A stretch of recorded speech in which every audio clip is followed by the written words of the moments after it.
प्रतीक जी, सबसे पहले सवाल कर्नाटक की आनंद विधानसभा का लिए उठा था और कर्नाटक में सरकार कांग्रेस की ही है, मानते हैं ना? क्यों? अब आप इस बात को कैसे कह सकते हैं कि हमने अपने घर के बारे में सवाल उठाया? क्योंकि हमें चुनाव प्रक्रिया में जो दोषपूर्ण स्थिति चल रही है उसको उजागर करना है।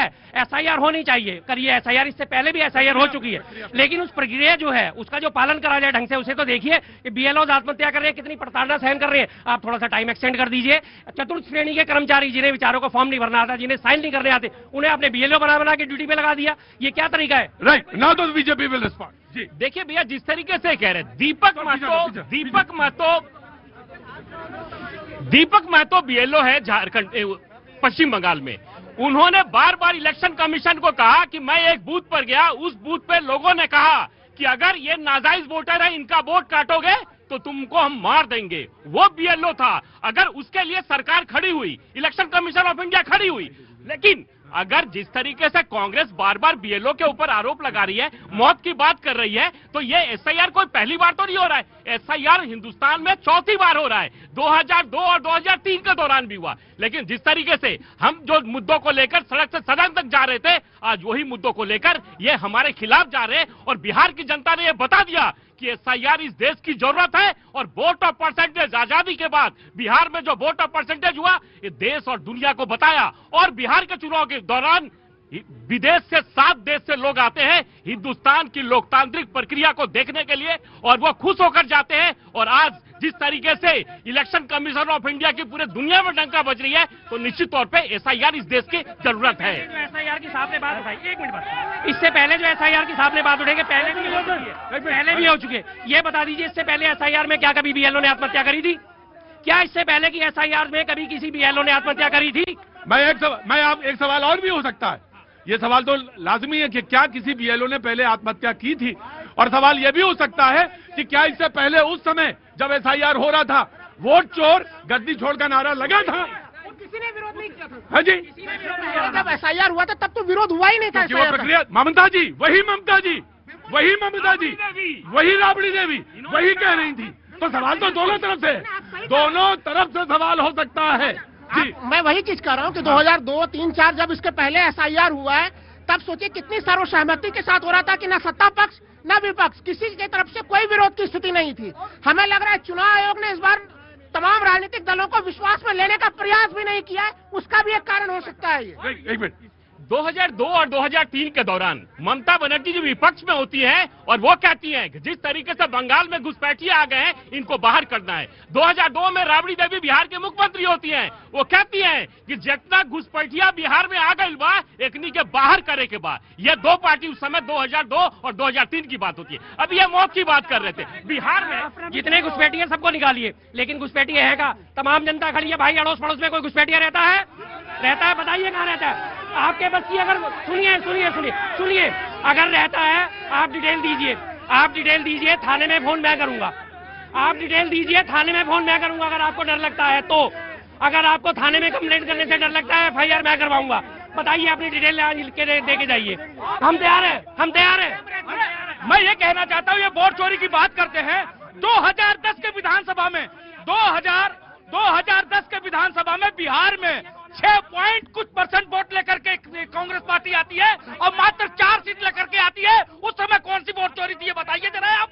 न 3 में न 13 में, जहाँ देखो वही वोट चोर का आरोप लगा करके बैठे हुए हो। राइट जी, मेरे एक सवाल है। ऑडियो संभाल लो जरा बेटा, ऑडियो एक मिनट ऑडियो संभालना। एक मिनट प्रतीक जी, मेरे एक सवाल है। बीजेपी वालों से शिकायत है, कांग्रेस वालों को पेंशन कर दीजिए, क्योंकि उनके घरों में भी विरोध हो रही है। ये उल्टा पटंग बातें करके जाके चले आते। किसको पेंशन चाहिए? कांग्रेस वालों का प्रवक्ता को पेंशन करवा दीजिए। बीजेपी वालों से उल्टा तरफ से बोल के चले आते हैं, फिर उनके घर में विरोध, खाना नहीं मिलता इनको। क्या नाम है आपका? प्रकाश। वो कांग्रेस उड़ीसा से तो है जय जगन्नाथ, लेकिन ये कांग्रेस वाले पेंशन दिलाना चाहिए। नहीं, आप रोज नहीं बोलेंगे।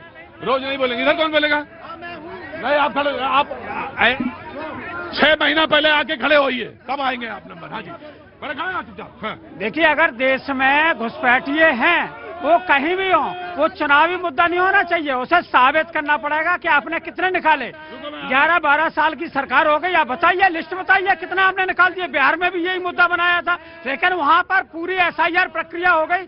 SIR प्रक्रिया के बाद आप बताइए ना कि आपने कितने घुसपैठियों चिन्हित किए और उनको निकालने का काम किया। ये तो सब चाह रहे हैं। राइट स्वाति जी। बंगाल में आज ही नादिया जिला है, उसमें बहुत सारे फेक वोटर आई कार्ड नाले में मिले हैं और स्थानीय लोगों ने ये कहा है, क्योंकि जब निकाला गया तो वो स्थानीय लोग के ही वोटर कार्ड थे, स्थानीय लोगों ने ये कहा कि हमारे वोटर कार्ड घर में है, मतलब कि डुप्लीकेसी, वहाँ पे फर्जी वोटिंग कराने का जो तंत्र है वो इतना मजबूत हो गया है कि इस स्तर पे जो है वो डुप्लीकेसी की जा रही है कि जो कार्ड्स हैं उनके ही डुप्लीकेट बना करके भेजे जा रहे हैं। तो इन लोगों को बहुत ज्यादा मिर्ची लग रही है इस बात पे। और मैं बार बार कहती हूँ कि आपन लइका सोना चांदी और आन के लइका गोबर माटी। अपने जीते हर जगह तो सब ठीक था, कहीं वोट चोरी नहीं था। और जहाँ जहाँ दूसरा विपक्ष मतलब कि भाजपा या फिर NDA जीतती है तो वहाँ इनके लिए ये चीज मुद्दा बन जाती है। राहुल गांधी का समर्थन करते हुए नजर आ रही है। यही बात तो राहुल गांधी तमाम प्रेस कॉन्फ्रेंस में कह रहे हैं कि डुप्लीकेट वोटर्स है, तमाम फेक वोटर्स है और उस मामले को और नहीं सुन लीजिए, और उसी मामले पे SIR हो रही है। लेकिन SIR की प्रक्रिया पे सवाल है कि क्यों नहीं समय को केवल 1 सप्ताह क्यों बढ़ाया गया। अभी भी मैं माननीय चुनाव आयोग से कहूंगा कि आपने 1 सप्ताह बढ़ाया, कम से कम उसे 1 महीना बढ़ा दीजिए, जिससे इस प्रक्रिया को काफी शांतिपूर्ण ढंग से चल सके। अब किसी एक BLO की जान न जाए। इनका कहना है कि प्रोसेस सही है, प्रक्रिया जो है 1 महीना बढ़ा दीजिए तो सब कुछ ठीक हो जाएगा। जी देखिए, कांग्रेस के प्रवक्ता अभी कह रहे थे कि आप मुझे बताओ घुसपैठिए कहाँ है, मैं अभी पुलिस को फोन करूंगा, उनको उनको डिपोर्ट कर दूंगा। तो मैं इनको याद दिला देना चाहता हूं, अरे भैया, आप ही की सरकार के केंद्रीय गृह राज्य मंत्री श्री प्रकाश जायसवाल ने संसद में खड़े होकर बोला था 2008 में कि इस देश में 1.5 करोड़ से ज्यादा घुसपैठिए। उनको पूछ लेते, मैं वो लिस्ट बता देते कि कहां से पुलिस से निकलवाना है। कैसी बातें करते हैं। हरदीप पुरी साहब हमारे शहरी विकास मंत्री क्या कह रहे हैं, रोहिंग्या और रिफ्यूजियों को, घुसपैठियों को बक्करवाला में EWS के फ्लैट दिए जाएंगे और उन्हें तमाम मूलभूत सुविधाएं दी जाएंगी। ये रहा बयान भाई साहब, जरा जूम करके दिखा देना। ये हरदीप पुरी साहब, आप सच्चे हैं। ये कौन बचा रहा है? रोहिंग्या को, घुसपैठियों को कौन बचा रहा है? और अभी सारी प्रक्रिया के बाद, बिहार की सारी प्रक्रिया के बाद, हाँ जी बिहार की सारी प्रक्रिया के बाद जब एक मशहूर चैनल की पत्रकार एंकर साहिबा ने जब अमित शाह जी से सवाल पूछा, एक मिनट बताइए कितने घुसपैठिए निकले, एक मिनट रुको। हाँ जी, बताइए कितने घुसपैठिए निकले। अमित शाह जी ने क्या बोला, क्यों जानना है आपको?